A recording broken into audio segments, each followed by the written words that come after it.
12,266 kilometers were covered by the Dakar back in 1987, and of those, just 20 changed the face of it.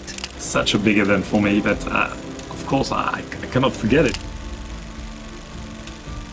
20 kilometers that will forever remain in the rally history books. It was a time when the wind of change was howling through the dunes of Africa. A time when a small Italian manufacturer called Cagiva was on the rise, largely considered as the fastest growing motorcycle brand on planet Earth. It was a time to prove their worth, and in 1987 they were 20 kilometers away from that. This is a story about an underdog, about a battle that took two people to their limits and beyond. A battle with no real winners. A battle that's largely considered as the greatest the rally has ever seen, and a battle led by one man, Hubert Auriol. Becoming a desert champion, it was quite new because I was a salesman. I was in a business, a normal business. Suddenly I had to make a choice: changing life or going on working normally, or taking the risk of racing. Nicknamed the African, Auriol was no stranger to racing the Dakar. In fact, the Frenchman took part in the first ever edition of the prestigious rally. You must understand this race. 2 weeks in the desert, it's rough, it's hard, and suddenly you go through and you're winning, and it's seaside, it's sunny. And later went on to win it in 1981. When I won the race the first time, somebody stopped me slightly before the finish, and gave me a flag. I finished the race waving my BMW flag. I was proud to win the race, and it was so crowded, for me. It was the first time I experienced that, having everybody cheering you. Congratulations, Auriol, he's the winner, he's the winner. That's something you cannot forget, And win it again just 2 years later. I think if I have to go back, what was the strongest for me is when I understood that I was going to win the first time. I was on my bike, on the road, going to Dakar, so we had still 200 km to go. But I knew at this moment that it was done, my life had changed, that I was going to win. And this moment was so strong, I will never forget it.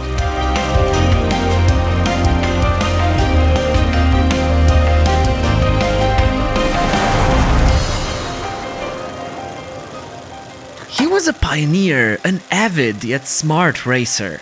He would use any trick up his sleeve, as long as it was legal, to gain an advantage. To give you an idea, back then, racers had to pay for their gas at the pumps. So Auriol would carry large bills with him and show them to the pumpists, basically tipping them. And this would make the pumpists service him first, and quickly. Every little trick that could be deployed was used by Mr. Auriol, and he became a fierce name in the Dakar world. And so, he also became the obvious choice for the young manufacturer Cagiva to lead their efforts in conquering the African desert. In 1985, Auriol signs a contract with the Italians allegedly worth $1 million. That was in the 80s. 1 million back then was exactly $2,765,625 in today's money, also known as no laughingstock. But for a couple of years, the classic Italian lack of reliability stomped on their efforts. And yet, that would all change in 1987. This is a year that will forever remain ingrained in Dakar's history, a show of sportsmanship, of glory, a showing of what the Dakar really symbolizes. At the start lied two fierce opponents, Hubert Auriol on the Cagiva and Cyril Neveu on a Honda. One of the moments the world remembers of Auriol is his battle with Cyril Neveu in '87 that ended dramatically. Between them, they had won all but 2 previous Dakar Rally editions. And this year, things were looking similar. Auriol started off strong, already winning 4 stages in the first half of the rally. And then, in stage 7, he would get an enormous boost to his rankings. The organizers alerted all contestants the night before about a village that presented some incredibly tricky navigation.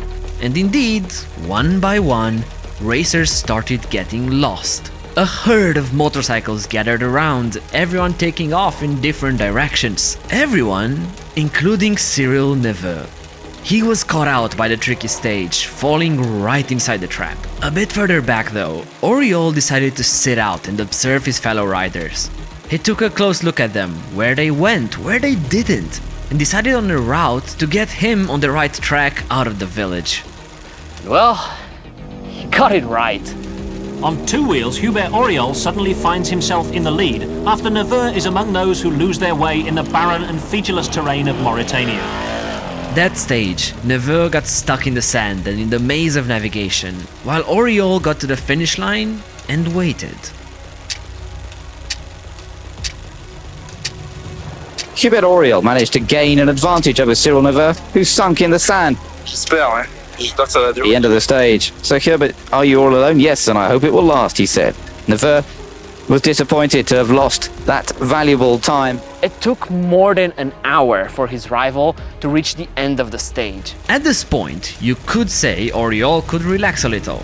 He had a hefty lead and could see the trophy slowly creeping towards him and Cagiva. But one of the major rules of Dakar is to never underestimate your opponent, especially when that opponent's name is Cyril Neveu. There was the battle with Cyril Neveu between Honda and Cagiva. Everything in that story was incredible, and that outcome was terrible for me. You see, Auriol and Neveu could not have been any more different. While Auriol was a tall, good-looking, educated man, Neveu was the polar opposite. Short, some people even having trouble understanding his mother tongue, French. Auriol came from the high echelons of society, while Neveu had some truly humble origins. But for all their differences, the one thing they had in common was the spirit of racing and adventure. In regular forms of racing, none of them excelled, but in Dakar, they dominated. In the early days of the rally, the two Frenchmen kept trading victories, losses. It was mainly a two-man battle between the two greats. And when people like them are in the fight, you never know when the tables can turn. And boy did it turn back in 1987, when the rally introduced a stage that followed the train line used to transport iron ore out of Mauritania. Here, Neveu was simply flying, taking his Honda to speeds of over 160 kilometers per hour. On the other side, Auriol was in trouble. And Auriol found along the railway track with a puncture that was costing him valuable time. Suddenly the advantage was switching back to Cyril Neveu in a classic confrontation between previous winners on the event. Puncture after puncture, Hubert's luck was running out, and he ended up losing a lot of time to his arch-rival. This train track stage just leveled the playing field. In one day, the hour-long advantage almost evaporated. The way it is, that's life. The important thing is that I'm still just in front. What this meant was that, really, the title was up for grabs. So both Neveu and Auriol started gunning for it, taking more and more risks. They were in a league of their own, so far ahead of everyone else. Any small mistake, and it could end in tragedy. But make no mistakes, and the glory was all yours. To put it into perspective, this was a time when even the slogan "safety third" would have been optimistic. All that mattered was outright speed, and that's what Cagiva's Elephant was promising. It was introduced as a competitor for the Africa Twin, Tenere and BMW GS. They took the engine from Ducati and came out with a V-twin air-cooled motor, one that could pump out 85 horsepower, allegedly. Maybe Italian horses. What is for sure is that the entire package could reach speeds of over 175 kilometers per hour. All this in an era where modern-day designer boots would have been considered safe. In fact, the son of the team manager that ran these machines later said that these Cagivas resembled a MotoGP bike more than a street machine. They were pure prototypes, solely designed to ride the dunes as fast as possible. And fast it went, piloted by Auriol. But then we get to the penultimate stage of the 1987 rally. And this stage was going to be engraved in Dakar's history. The stage where the big dream was shot down. Of the 539 who started the event, just 111 would finish. All day long, Auriol kept getting puncture after puncture. caused by a broken spoke in his rear wheel. And because of that, when he wasn't fixing his tire, our French hero rode like a madman. Everything was on the line, and just as it was in the rest of the rally, him and Neveu were miles apart from the rest. That day, the Honda pilot won the stage and patiently waited for Auriol to arrive. And yet, he was nowhere to be seen. At the end of one of the final stages, Cyril Neveu waited anxiously to see where Hubert Auriol had got to see whether he'd gained time on him. 1 minute passed, another 2, another 5. Another few go by, and the sound of a screaming Cagiva can be heard in the distance. Yet when he comes around, the painful sound of a defeated Auriol shouted even louder. Something was off. Really off. Well, indeed, he had taken the advantage, and that was because Hubert Auriol, amazingly, was in big trouble.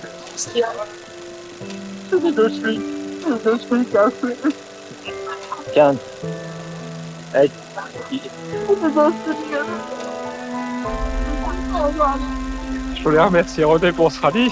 C'est vraiment un rallye sublime. On s'est battu, c'était génial avec Cyril. Il est plus fort. J'arrête la moto. C'est tout ce que j'ai dit. Just 20 kilometers before, Hubert Auriol missed a turn in the track and was forced to go between 2 trees to rejoin the racecourse. Unfortunately, both his feet got stuck into the narrow tree gap and he got ejected off the motorcycle. That day, Auriol broke both of his ankles, one of them even being an open fracture. By some miracle, another rider stopped by and helped Auriol get back on his bike. He was a man determined to get to that finish line, no matter his condition. He couldn't change gears or operate the rear brake, but somehow he pushed through the pain. Hubert Auriol was in agony, but he'd finished the stage. It was the end of the event, though, for him, and Cyril Neveu would win the motorbike section. That day, Neveu won the stage. But it was a bittersweet victory, because his rival was in severe need of medical attention. Someone had to win the rally. Unfortunately, that was me. You know, for me this year, the driver has the normally winning Paris-Dakar is Hubert Auriol. I think what happened yesterday was just bad luck. I think for everybody is the winner. For everybody, we're thinking Auriol is the winner. That day will always be remembered as the day when their title battle went too far. They pushed each other to the limit and beyond, and that came back to bite Auriol. But nobody was happy about it, not even Neveu. Yet the day will stay in history as a time when Hubert Auriol managed to finish a Dakar stage with both broken ankles. It's the ultimate expression of the Dakar passion, determination, of people chasing their limits no matter the cost. I think since the very beginning, what's the most exciting for me of riding a motorcycle is freedom. As soon as you get on the bike, you feel freedom. A lot of people will remember Auriol for that day. He wrote history, indeed. But less people know that, till today, Auriol's legacy spans way deeper than that. In fact, he's the reason why our rallying world looks like it does today. After the race in '87, both him and Neveu wrote a book called Histoire D'Homme, detailing their grueling fight for glory. I'll have that link down in the description if you want to check it out. Auriol had raced the Dakar on 2 wheels for a total of 7 times. And in 1992, he became the first person to ever win the Dakar on a motorcycle and in a car, on board his Mitsubishi Pajero. He is one of the heroes of the rally, winner on a bike in '81 and '83, and then becoming the first to also win in a car in '92. In 2012, the FIM gave him the title of Legend to commemorate all his achievements. And the list does not stop here.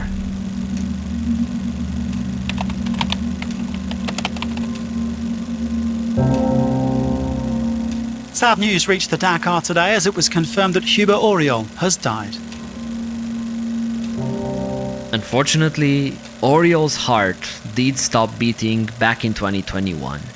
At the age of 68, he'd already been in a long battle with heart disease and allegedly lost his life while being hospitalized for COVID. A guiding light for the history of the rally. He inspired generations of riders and drivers and has been an integral part of the rally throughout its history. That day, humanity lost one of its greatest motorsport icons. For me, he has always been a model of class and intelligence. He was a great man, always smiling even in the toughest moments. Indeed, Auriol left his mark on rally racing, on the leaderboards. I followed what he was doing. My father was his mechanic, so I'm having trouble expressing how I feel today. He inspired me. But I mentioned earlier that he changed the face of rallying too, because after quitting racing, he became the director of the Dakar Rally, title that he held for all of 10 years. And this humbleness is exactly what made him create the Malemoto class. Yeah, Hubert Auriol is the man we have to thank for this historic category, one that still allows racers from all over the world to tackle the world's greatest rally, without any assistance. My baby, the Malemoto class, still exists. We did that to help the riders and to attract more to come on the rally. Today it's a success, with 40 original bimotor riders at the start. The legend continues. Strangely, as at ease as he was in front of a large crowd or a TV camera, away from the spotlight, he was quite a reserved, almost shy man. Bikers give a special dimension to this race because a biker is fragile, and the biker has to deal with everything alone. He takes decisions alone, he navigates alone, he repairs his bike on his own. He has to be in charge. There's a heroic side to bikers. It's an exploit to finish the race on a bike. And if you think that was impressive, he was also one of the founders of the now famous Africa Eco Race. In 2008, 4 French tourists were killed in Mauritania on Christmas Eve, causing concerns and making the French government implore the organization to cancel the event because of the threat of terrorist attacks. So, that year, the Dakar didn't happen, and later moved to South America. But Auriol loved the African desert, the people, so he started working on a route that took an homage to the origins, thus the Africa Eco Race. Him, Jean-Louis Schlesser and René Metke created the behemoth that we now know today. For me, the most amazing thing is the competitor at the finish, who has tears in his eyes and is so happy to be at the finish, because he knows he's done it. Look, the Cagiva versus Honda battle will remain in history as a battle of an underdog trying to bite the big Japanese Mastiff. But the name of Hubert Auriol and the footprint he left behind can never be forgotten. Rallying today has a lot to thank Auriol. We have a lot to thank him for what he did as a racer, but most importantly, what he did for us, for all of us rally enthusiasts. If you enjoyed this video, make sure to check out another one about the time when Yamaha decided to take a 4-cylinder superbike to Dakar and back. Have a good one. Cheers.